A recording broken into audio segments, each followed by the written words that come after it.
Let's bring in our legal panel now. Former prosecutor and criminal defense attorney Robert Bianchi and former DOJ prosecutor and partner at IFRA Law, James Trusty. Great to have both of you with us. Thanks. Hi, Shannon. All right, I want to read a little something from Politico. The headline is Mueller's done, now what?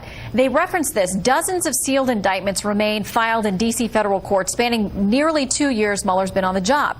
But there's an important caveat to that. All those could be unrelated to the Russia investigation. For now, though, the possibility remains that a wide range of people who've been ensnared in the probe still have no final resolution on their legal fate. So, Jim, how does that part of this equation play out now? When will we learn more?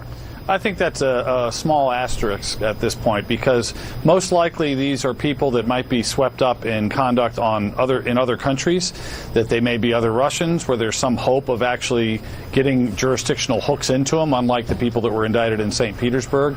They're not going to be people that were being looked at as good sources of information to flip against the president or anybody in his inner circle, or they wouldn't have come to the conclusions today. So I don't think they're going to be particularly material to the conclusions that we have today. But they may be of interest in terms of showing, again, Russian efforts at interfering with the election, even if not reciprocated.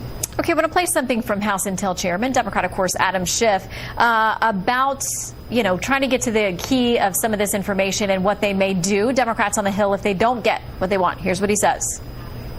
Make the request. If the request is denied, subpoena. If the subpoenas are denied, we will haul people before the Congress. And yes, we will prosecute in court as necessary to get this information. So what do you make of that possibly? The President's counsel, Jay Sekulow, you heard him, Bob, there. He didn't want to tackle that. But what if this does end up in a legal fight over some of this material and subpoenas? Do you foresee this would have to be settled by the high court?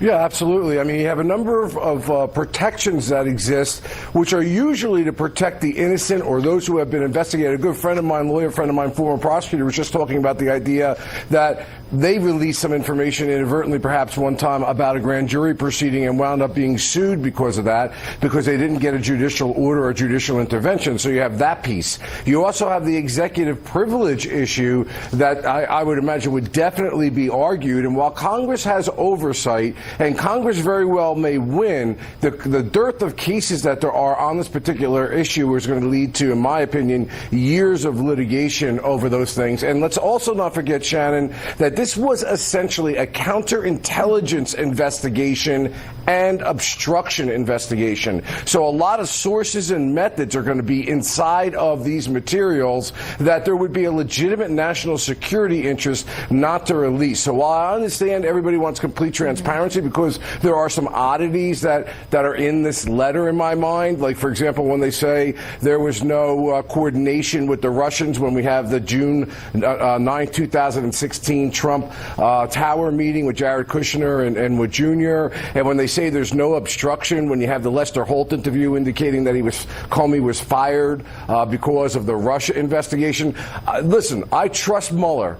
But he lobbed that obstruction thing over to the Attorney General, who was a political appointment. And I think a lot of people are going to want to find out what was the underlying data that led you to those conclusions. But make no mistake about it, last point, Shannon, this document, as it exists today, is a total vindication on the Russian collusion piece with regard to the Trump administration and obstruction. But there are questions I have in my mind about the way it was written. All right, Jim, final quick thought to you. Well, look, I think Bob's right about a lot of the stuff he just talked about. It's a kind of a false test to say we need to see the full unredacted report publicly. It's not going to happen. I mean, if nothing else, there's going to be some significant chunk of grand jury materials. I don't see a judge signing off on an order that says, but we really, really, really want to see it. Yeah. So I think the odds are, since it's not in the course of litigation or some other kind of compelling reason for disclosure, some of this is going to stay redacted for all time. All right, we'll have to leave it there. But again, the letter from the Attorney General saying zero collusion found by special counsel, also exonerating the president of any obstruction of justice. That's the bottom line, and that's it for us here in Washington.